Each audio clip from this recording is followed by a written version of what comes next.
Video games have grown beyond recognition over the years, and as technology has continued to evolve and the creators in the medium have continued to mature, games and franchises have transformed in some really interesting ways. More often than not, when games and franchises go through such changes, their protagonists and main characters end up being the faces of those changes, either visually or how they sound, behave, or all of the above.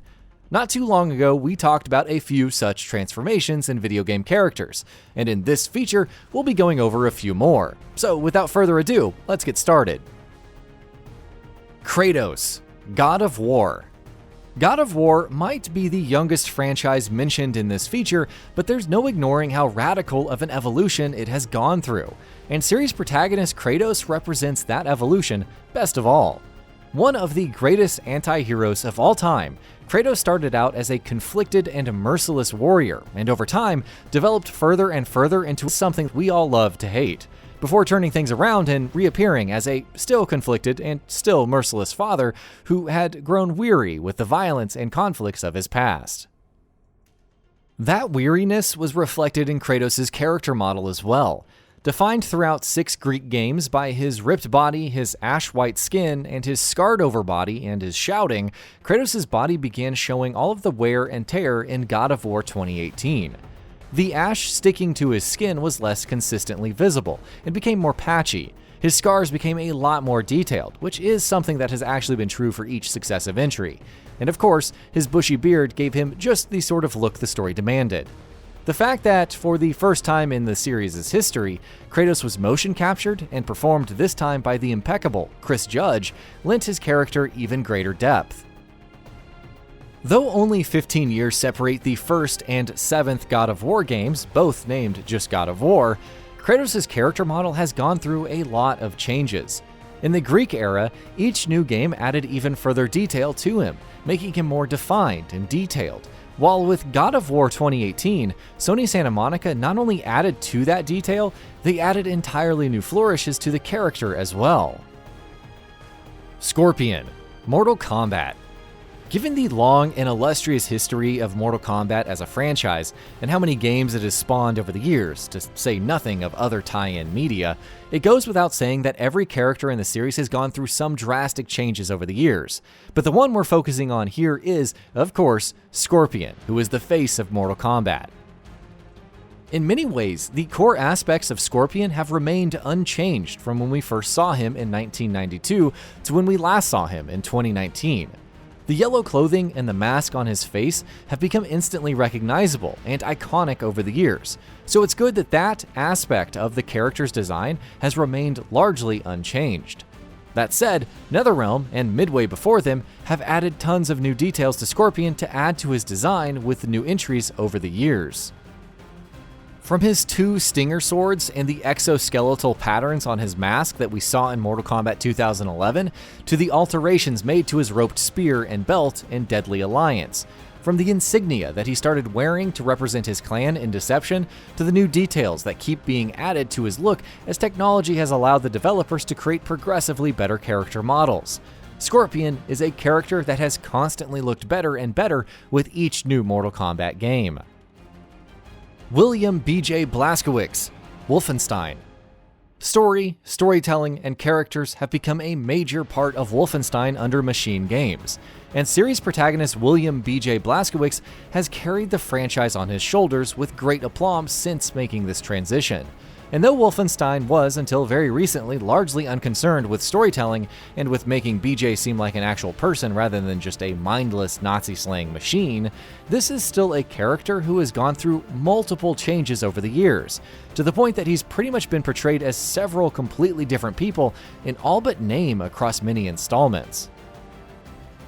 Starting as a voiceless jumble of pixels with a square jaw, blue eyes, and blonde hair in Wolf 3D in 1992, BJ was then portrayed as a much more generic-looking gruff and rough-around-the-edges soldier in Return to Castle Wolfenstein, a look that Wolfenstein 2009 adopted as well. And while both those games lend BJ a little more personality than he displayed in Wolf 3D, it was still hard to call him, an actual character. It wasn't until Wolfenstein: The New Order in 2014 that BJ came into his own. Thanks to the excellent motion capture and voice acting of Brian Bloom, Machine Games were able to imbue the character with an incredible amount of depth and personality.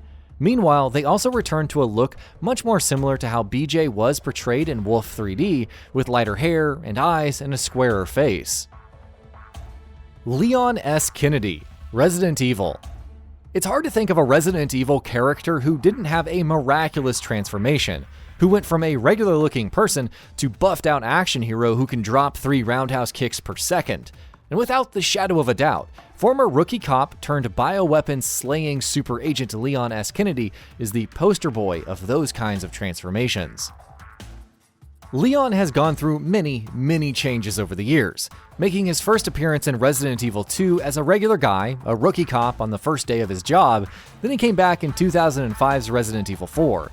This time though, instead of being lost and naive, he was cool, buffed out, and sarcastic, this time portrayed and voiced by Paul Mercier. Many other actors take up the Leon mantle for the following games, with Matthew Mercer portraying him in the likes of Resident Evil 6 and Revelations 2, and Christian Lance in Operation Raccoon City. The last time we saw Leon was in last year's Resident Evil 2, where Capcom returned the character back to his rookie, naive roots. Voiced this time by Nick Apostolidis and based on the likeness of model Edward Badaluda, Leon's character design was changed largely in terms of his costume, which was much more modern and practical than it was in the original game. Leon's core features have, for the most part, remained the same throughout the years, of course, but several variations and different portrayals still paint an interesting picture of constant transitions for the character. Solid Snake, Metal Gear.